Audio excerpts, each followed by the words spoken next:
right, y'all, so we are back for the 5th video of the weekend. I am CJ, and thank you all so much for coming to my channel. If you are new, welcome. While you're here, go ahead and tap that subscribe button. Make sure you hit the like button as always, and y'all know, comment. We will talk about whatever, but y'all know we are here for Housewives of Potomac. This is another one of my favorites. This is season 6 and episode 2, and they called this episode Sing for Your Supper. And y'all know we always talk about why it's called what it's called. But with all that being out of the way, again, thank y'all for stopping by. Now, this episode picks up where it left off last week with the ladies at the table, with Giselle and Karen arguing with one another, and Karen saying something about that's why you ended up at Sing. And so, of course, that sparked the interest of all the other ladies at the table. Everybody's like, Sing, what is that? Even Giselle was like, what is Sing? You know, so everybody was just like, okay, what is Sing? Now, I did do a little Twitter research just because I was kind of curious. And some people were saying that they thought that Sing was like a mental illness facility or mental health facility.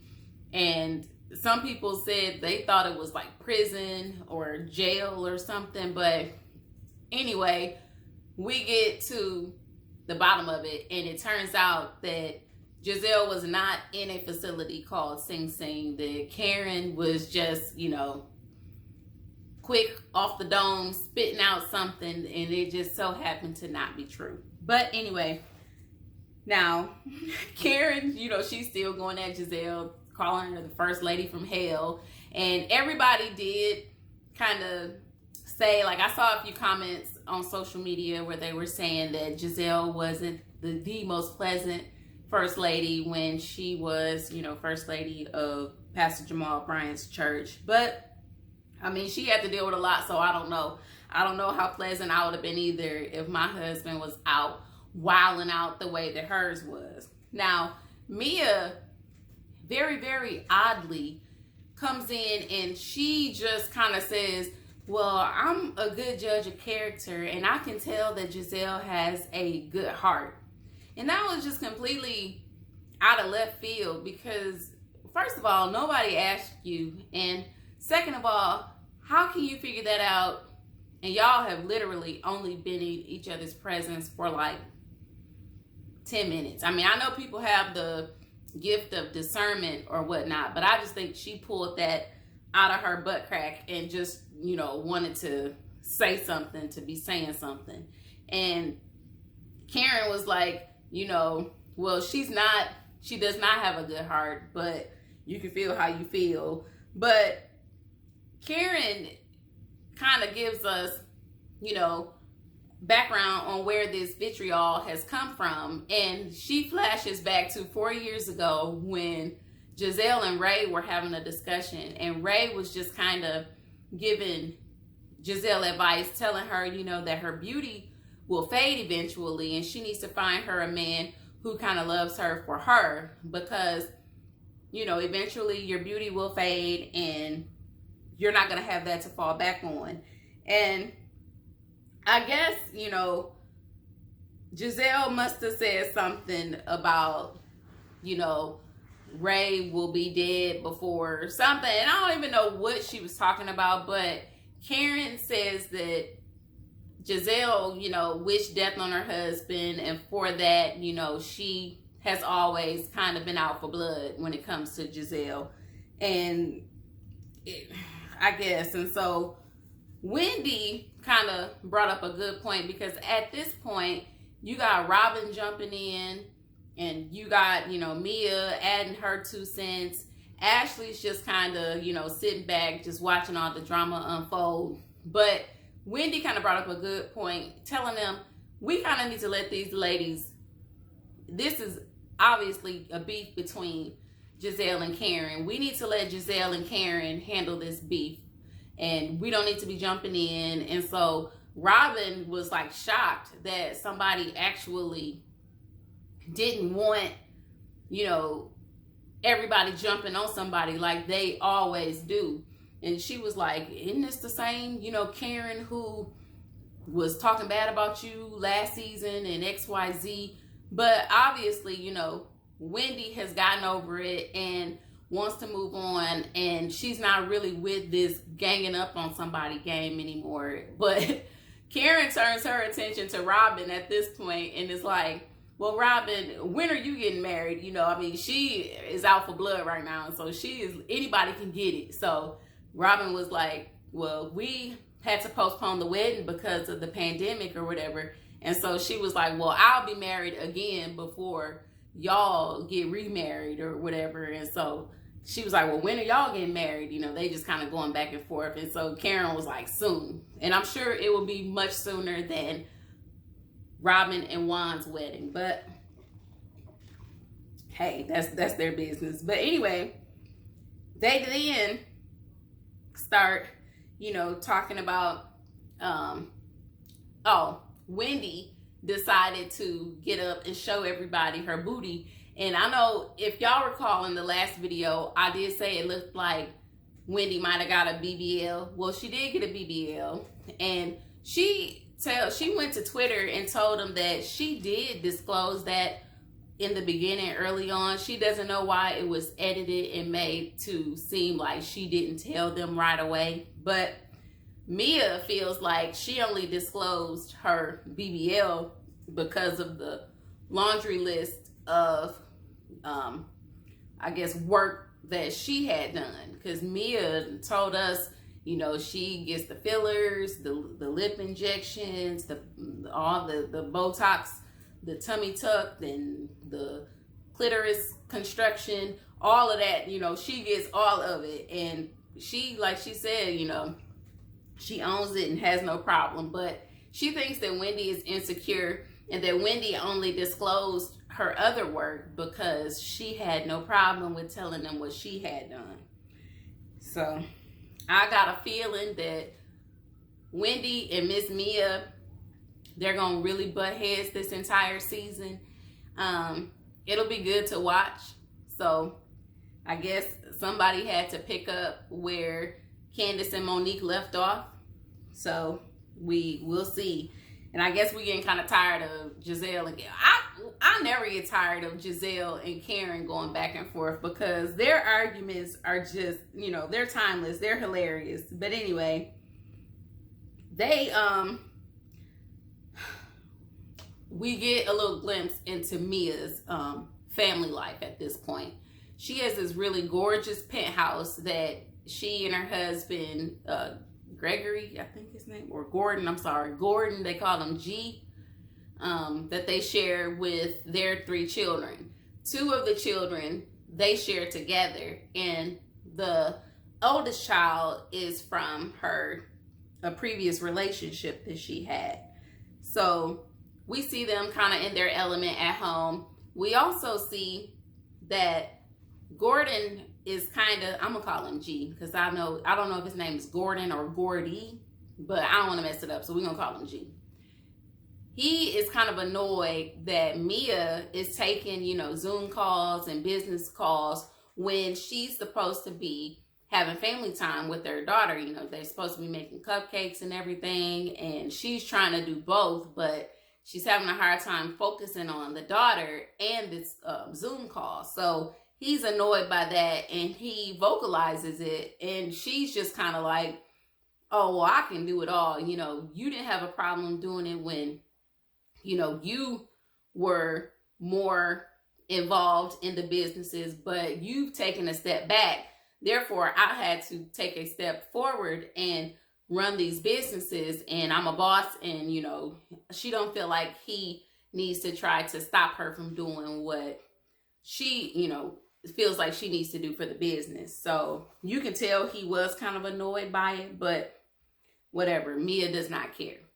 So then we go back to Candace, and she's miraculously healed from her bowel issue that prevented her from going to Wendy's party the other night. Hallelujah.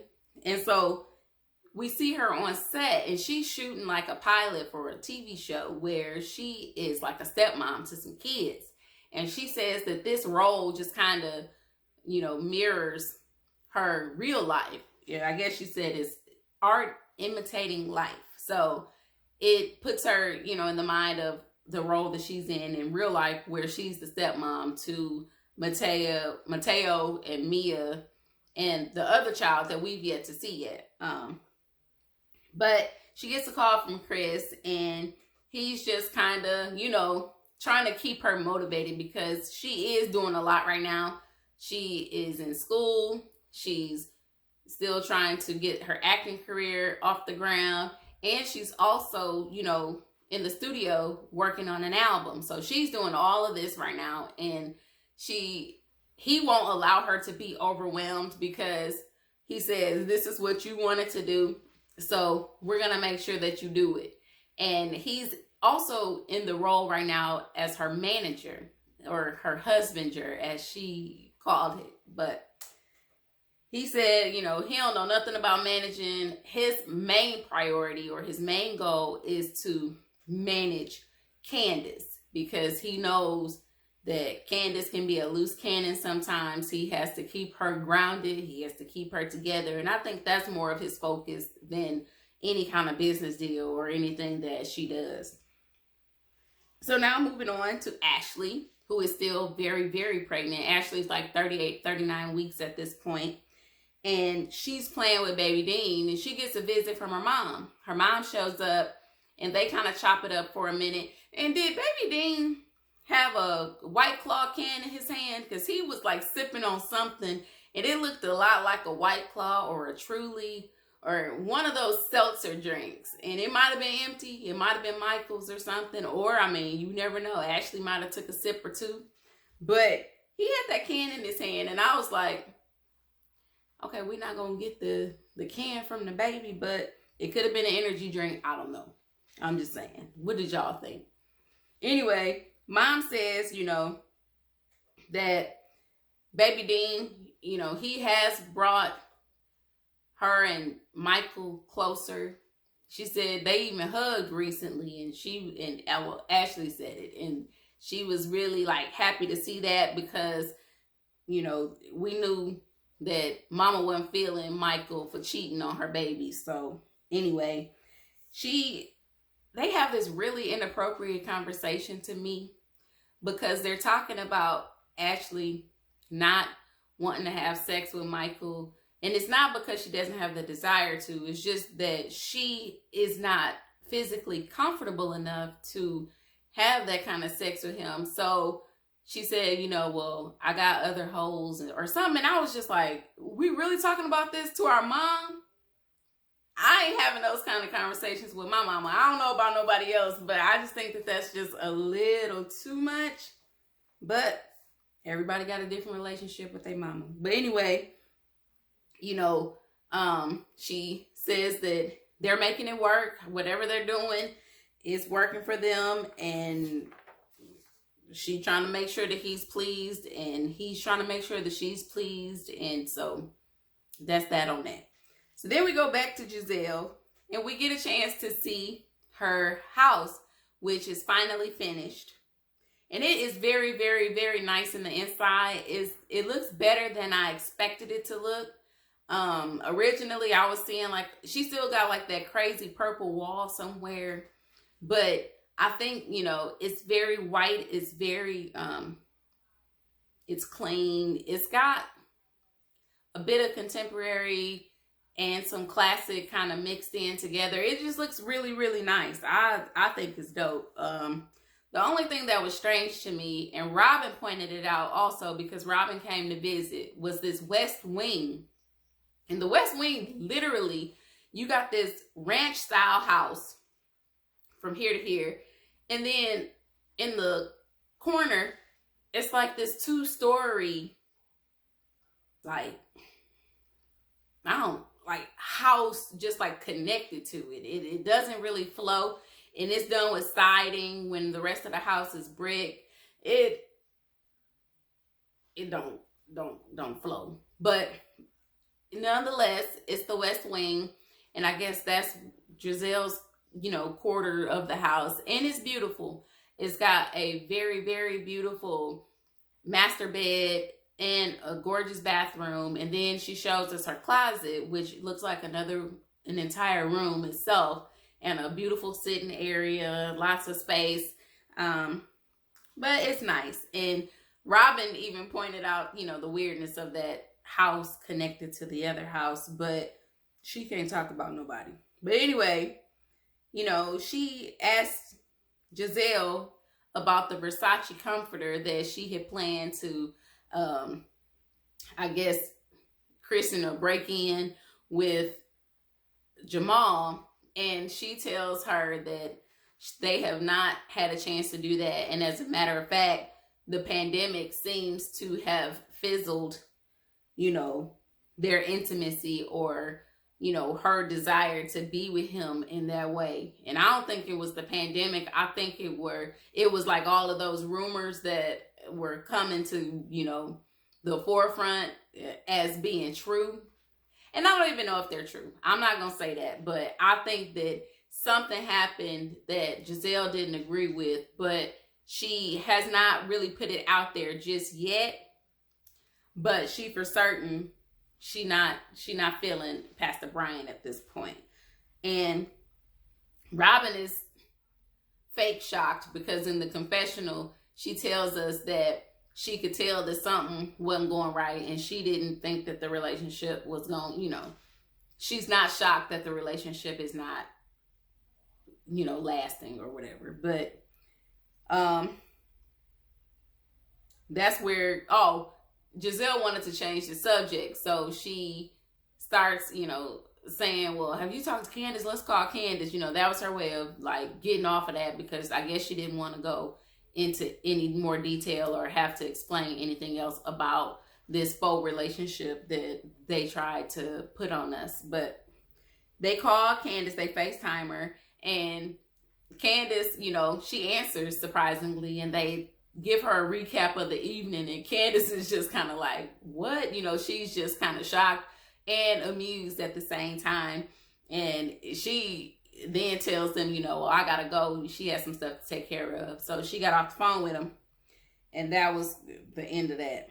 So Giselle, and again, now we already talked about her and talking about Ray and death, earlier on.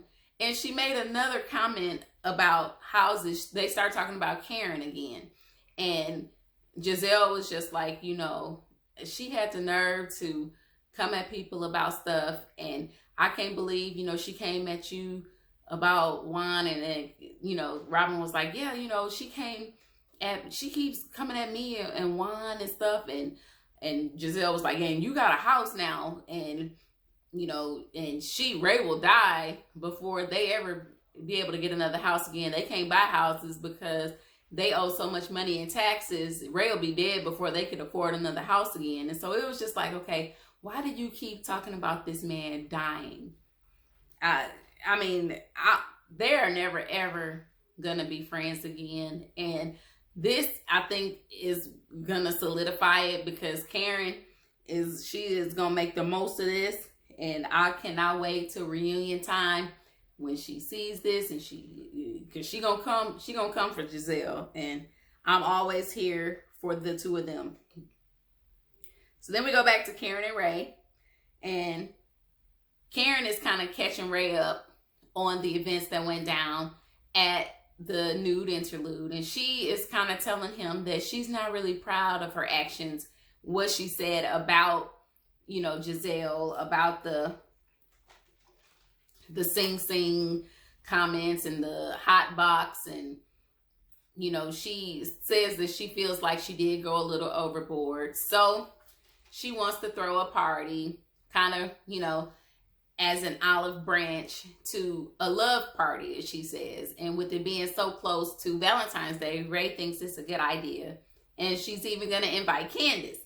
Now, she wants to invite Giselle also. She just thinks that this will be an opportunity for them to receive some love, because she doesn't think that they get love in real life. So this will be something a way for them to feel loved or something. It was a little bit of shade behind that, but Anyway, we'll get to that party in a minute.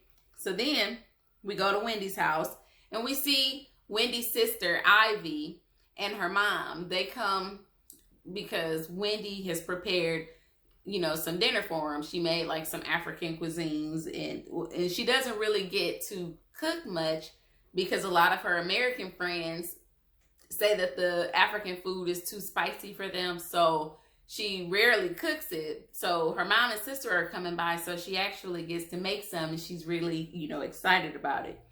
So Mama, I see she's got a new unit, you know, a new wig or sew-in or whatever it is, and it looks really, really good on her. I like it.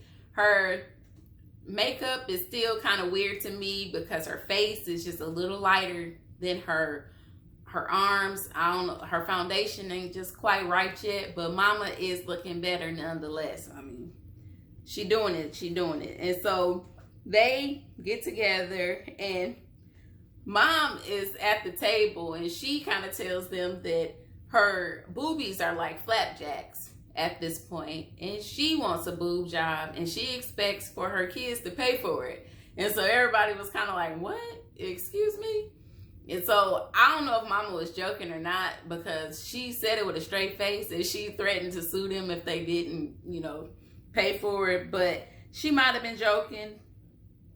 I don't know. But Wendy then tells them that, you know, with the pandemic and everything, she has had time to think and has had time to come up with new ideas on, you know, how to get more income. And so she decided that she wanted to start like a home essential line. I guess she wants to start selling candles. And the name of the candles, I couldn't understand what she was saying, but it's her middle name. It's Oyas or something. It's something. And it's a candle line. And so she, you know, unveiled the product and wanted them to see it. And Mom is just kind of like, okay, I don't really know where you're going with this, but I'm going to support you. You're my child. I'm going to support you. Whatever you want to do at this point. Because she knows that Wendy is going to do what Wendy wants to do. So I don't know. And so Wendy says that she wants, you know, Eddie, because she knows nothing about business in this sense as far as starting a business and running a business. So she wants Eddie's help. And Eddie didn't really look too enthused to help her, but I'm sure Eddie will. Eddie seems like a very supporting husband, and he's not going to tell his wife no on a lot of stuff. And so he's probably going to help her out. So I wish her the best in that. So now we go to Ashley. We're back at the penthouse, and Ashley's on the phone with her doula, and they're talking about, you know, preserving her placenta and actually putting it in capsule form so that she can take it after she has the second baby. And this is believed, you know, the nutrients in the placenta are believed to help women, you know, avoid that postpartum depression. And she says that she really went through it, you know, tough when she had baby Dean. So she's trying to be proactive this time around. And so she's going to start taking this placenta, which I think is really interesting. It's probably something that I would have looked into when I had my children, but I didn't know a lot about those things. Weren't really talked about, or I guess as readily available. That kind of information is not, it wasn't as readily available back then. But if that's going to help her, I think that's really cool. So Karen stops by because she wanted to hand deliver the invitation to the love party that she's having. And she tells Ashley that Michael is invited also. And we know that Michael doesn't have the best history with any of the families of the housewives except for Robin and Juan.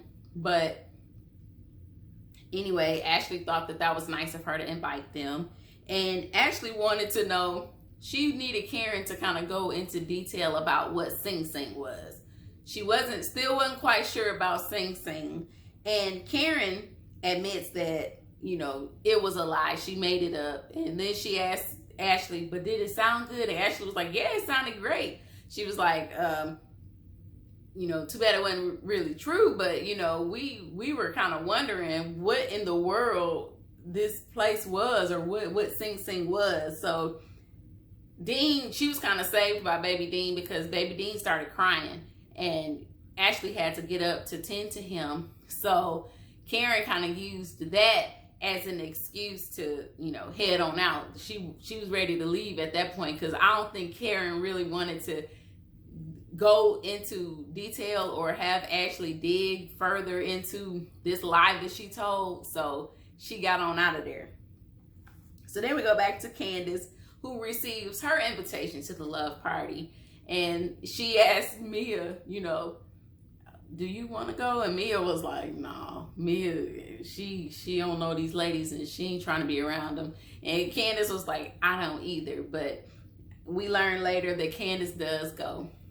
And so it's the day of the party, and we see they're at the house. Karen and Ray, the cooks are there, the chefs are there, I should say, and they're preparing the courses, and everything looks really, really good. That food looked delicious. They had lobster rolls, they had some other stuff, some really nice cocktails, and we see in another screen, or another, I guess they kind of jumped to another scene, showing when Giselle received her invitation, and Giselle threw it right in the trash bag. So what are those things called? Ferrero Rochers or whatever. I don't too much care for them. It's just too much going on in that little ball of candy, but my kids love it. And Juan told Robin, definitely count him out. He was not going. I guess, after the reunion, after the way Karen kind of put all of them to bed, he ain't really trying to be around her. So we know that there are two couples, or a couple and a person, who are automatically out. They not going. So then we see Giselle back at home, and she's having dinner with her girls, who are just like really, really growing before our eyes. And she's kind of discussing with them different things. They're talking about everything from dating to driver's education. They're having all kinds of discussions, and they tell their mom that they've noticed, that she is really not good with emotional support. And, those kids are always, they don't sugarcoat anything when it comes to their mom. They just kind of tell her like it is.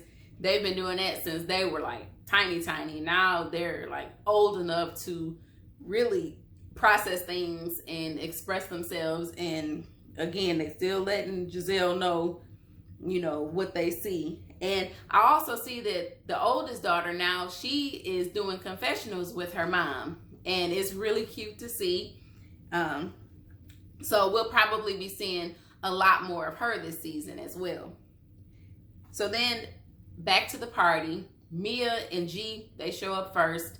And G and Ray, I guess because they're older, they really seem to be hitting it off. And he probably feels like he's got a lot in common with G, so he's joking and talking. But Ray is like that with all the husbands until he has a reason not to be. But they're kind of talking, and then we see Wendy. She and Eddie show up next, and Mia starts throwing shots. And I'm like, okay, this was another strange point or moment to me, because she started throwing shots about, well, this is a couples event, so I don't really expect Giselle to be here anyway. And so it was just kind of like, wow, that was kind of out of left field. But just at this party, you seem to kind of be, vying for Giselle's, approval. You talking about she got a good heart, and then we see you insisting on them taking your number, or you taking their number and call you the next day and all this other stuff. You were really trying to work the room. You were trying to, it seemed like you were trying to get in good with these ladies, but maybe you weren't. I don't know. But it was strange that she did kind of take that shot at her. So then Ashley comes in, And Ashley was solo, minus Michael. I didn't think Michael would show up anyway. And so everybody's eating and having a good time. And we see Candace. Candace and Chris show up. Now, Candace says, her back is still healing. She still got that wound from the stabbage that occurred last season with Karen. Karen stabbing her in her back about Monique. She still ain't gonna let that go. And she comes into the door, she hugs Ray, and then she gives, Karen a hug. And Karen right away is talking about them getting together to talk. She knows this isn't the time. And Candace invites her over to the house. And so Karen is really excited and hopeful that they can discuss some things and get back to a decent track.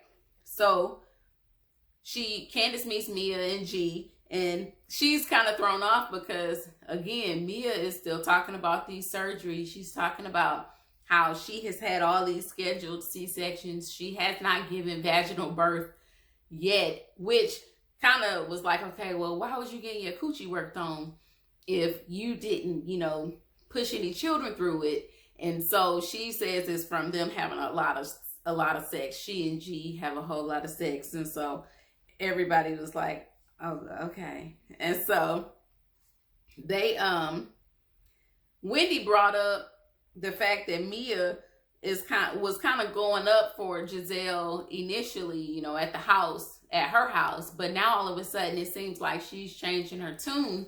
And the other girls noticed that, well, Ashley and, Wendy, like they all kind of noticed, and nobody really thinks that it's cool. You kind of flip-flopping and playing the fence or whatnot. And so somehow Wendy and Mia get into it again, because we know there's like this tension here between the two of them, and they didn't get along from like minute one. So they're going back and forth with one another, and Mia is kind of animated, waving her hand around, and Wendy's like, all right, don't put your hand in my face. And so Mia was like, what you gonna do about it? My hand is gonna be in your face. What you gonna do about it? Now, we know how these girls feel about a hand in the face.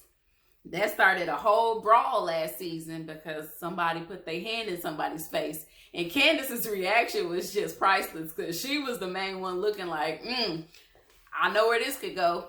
And so everybody was just kind of trying to calm them down. And so Karen breaks it up by having them go and play a couples game, because she knew that this was, this could go left, and it could go left fast. So they play like a couples game where Ashley was the MC, and she was asking them questions, and the couples, had to write on their dry erase boards to see if their answers matched or not. So the one question that I wanted to address, because they had some cute questions or whatnot, but the one question that I really wanted to address was, if your husband was attracted to one lady in your group, who would it be? And so we start with G. G says Karen. And, Ray was just kind of like, hold up. It was cute or whatever. So then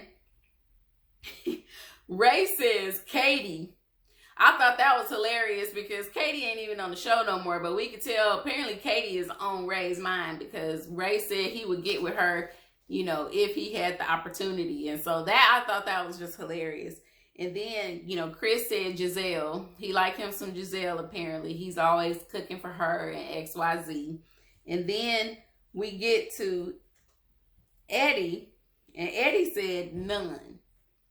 And Eddie was playing it smart. Eddie was like, no, I ain't about to have Wendy looking at me sideways. So, nobody. And so Mia threw shade about that. She was just like, is your wife that insecure that you can't even play a game? It was just something like that. But we know they don't see it for each other. So it's going to be this shade going back and forth the entire season.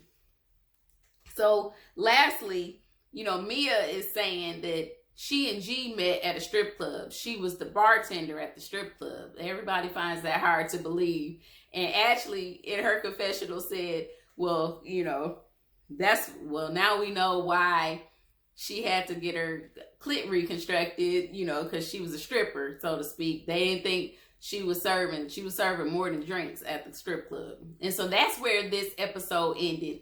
I know I kind of went play for play, but I'm still trying to get a feel for the new lady, and just I'll start making them shorter and shorter in the future. But it's the beginning of the season. We got to talk about stuff that's going to lead to the drama later on. But anyway, as always, thank you for watching if you have made it this far.